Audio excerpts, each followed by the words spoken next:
Hello and welcome to AFRICUNIA Television News Update, bringing you updates from our studio in the nation's commercial capital, Lagos, Nigeria.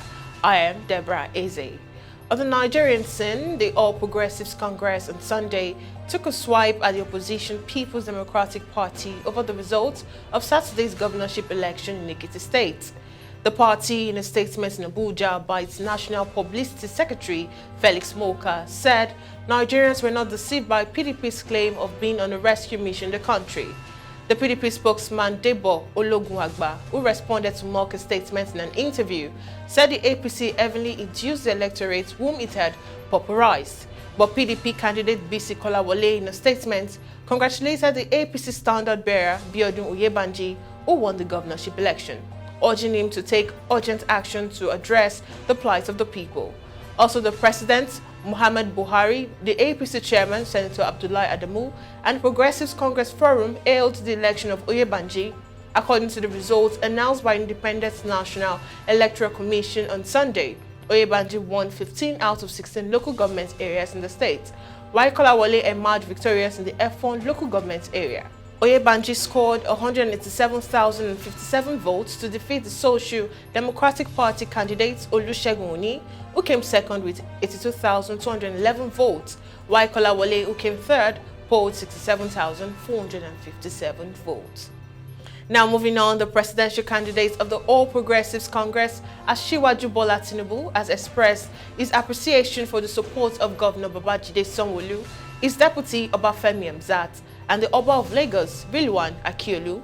The former Lagos State Governor stated this during his visit to the monarch on arrival in Lagos after clinching the APC presidential ticket for the 2023 general elections. Tinubu also urged the local government councillors and chairmen to mobilize people to vote during the upcoming general election. Akiolu commended Tinubu's zeal and prayed for his victory at the presidential election. Meanwhile, Tinubu's convoy was attacked by hoodlums during his visit to the Oba of Lagos. The hoodlums, some of whom were armed with cutlasses, threw stones and other weapons which smashed side glasses and front windshields of vehicles, which conveyed journalists and the security car on the convoy. And still in Nigeria, 4 people have been killed while 44 others were abducted by terrorists in an attack on 2 churches in Kaduna Community, Kajuru local government area of Kaduna State. Sources said that the terrorists attacked worshippers at the St. Moses Catholic Church and Maranatha Baptist Church in the community on Sunday during worship service. 3 people were said to have been killed in the attack on Catholic Church, while 30 people were abducted at the Maranatha Baptist Church. Most of those abducted are said to be women and children, and those who sustained injuries were said to have been taken to St. Gerard Catholic Hospital, Kaduna, for treatment. The Kaduna State government also confirmed the incident, saying 3 people were killed while unspecified number of people were abducted. The commissioner said that the acting governor also commiserated with the attacked churches and prayed for the speedy recovery of the injured. Now moving on, in the DRC, the Democratic Republic of Congo does not want Rwanda in a possible regional force on its soil. This is the message from Kinshasa to the British Prime Minister ahead of a Commonwealth summit in Kigali. In a statement released last Friday, the Congolese government accuses Rwanda of supporting the M23 rebel who seized the town of Bunagana on the border with Uganda last week. The statement added that an extraordinary High Council of Defense was held on Wednesday, chaired by the head of state, Felix Tshisekedi, at the end of which the DRC decided to suspend bilateral agreements with Rwanda. In addition, the Congolese government says it welcomes the proposal of Kenya President Uhuru Kenyatta to deploy a regional force in eastern DRC to restore peace, but insists that it will not accept the participation of Rwanda in the joint force. And now still in the African scene, over 6,500 arrived in Burkina Faso on Friday, June 17th.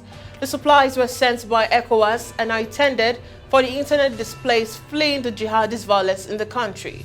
The president of the Regional Community Commission, Jean-Claude Cassi, handed over the bags to the country's agricultural minister. He said, and I quote, "We had asked for 10,000 tons and the ECOWAS granted a loan of 6,579.5 tons of food. It should be noted that this loan will be entirely repaid. while also seeking solutions to issues related to the replenishment of our stocks at the national level, and also, of course, working to implement means of resilience to be able to succeed in the upcoming campaigns and move towards food sovereignty. End of quote. Described as a solidarity mechanism by the ECOWAS, it is done through the Organization Regional Food Security Reserve and with the support of the European Union. And now on to the foreign scene. Ukraine's President Volodymyr Zelensky predicted Russia will escalate its attacks this week as European Union leaders consider whether to back its country's bid to join the bloc and Russia presses its campaign to win control of East Ukraine. Ukraine applied to join the EU 4 days after Russian troops poured across its border in February. The EU executive, the European Commission, on Friday recommended that Ukraine receives candidate status. Leaders of the 27-nation union will consider the question at a summit on Thursday and Friday and are expected to endorse Ukraine's application despite misgivings from some member states. The process could take many years to complete, but the EU's embrace of Ukraine would interfere with one of Russia's President Vladimir Putin's started or stated goals when he ordered his troops into Ukraine to keep Moscow's southern neighbors out of West's sphere of influence.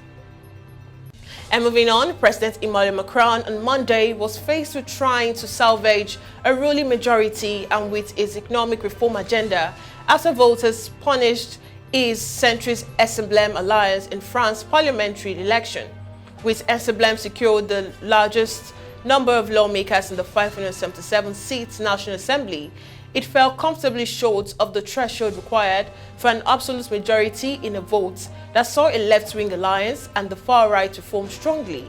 Final figures showed Macron's centrist camp go 245 seats short of 289 needed for an absolute majority. The vote was a painful setback for Macron, who was re-elected in April and wants to deepen European Union integration, raise the retirement age, and inject new life into France's nuclear industry. Macron's option includes forming a ruling coalition or presiding over a minority government that has to enter into negotiations with opponents on a bill-by-bill basis. The alternative, if no agreements can be found, is for the Eurozone's second biggest economy to be plunged into paralysis.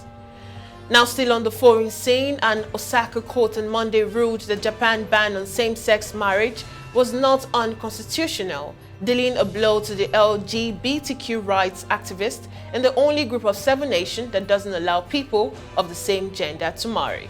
3 same-sex couples had filed the case in the Osaka District Court, only the second to be heard on the issue in Japan. As well as dismissing their claim the ban contravenes Japan's constitution, the court rejected their claims for 1 million yen in damages. The ruling dashes activists' hope of raising pressure on Japan's government to address the issue after a Sapporo court in March 2021 decided in favor of a claim that not allowing same-sex marriage was unconstitutional. We go on a short break now, and when we come back, it's updates from the sports scene. Stay with me. Do you deal in electronic devices, beauty, grocery, fashion, and automobile? Are you seeking to expand your business to a wide array of customers? Try VendorBuy. VendorBuy is a world-class e-commerce platform where you can showcase your products and businesses to a plethora of customers for as low as 3% commission charge, and also a platform that accepts cryptocurrency payments as a payment instrument. The only marketplace offering that in Nigeria and one of the few doing that globally. Download VendorBuy app from your Google Play Store and the App Store now. VendorBuy, the market in your pocket.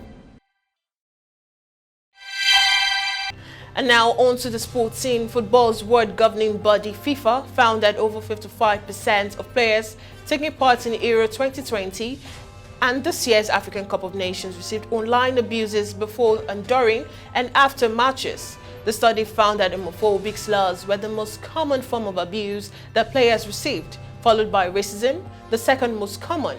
Although the report does not mention any specific names, England internationals Bukayo Saka, Marcus Rashford, and Jadon Sancho all faced considerable abuse after missing sports kicks against Italy when the final of Euro 2020 ended in a penalty shootout. FIFA President Gianni Infantino has responded by saying that no forms of discrimination are acceptable in football, while FIFA and FIPRO are set to launch a moderation service to tackle online abuse ahead of this year's World Cup in Qatar.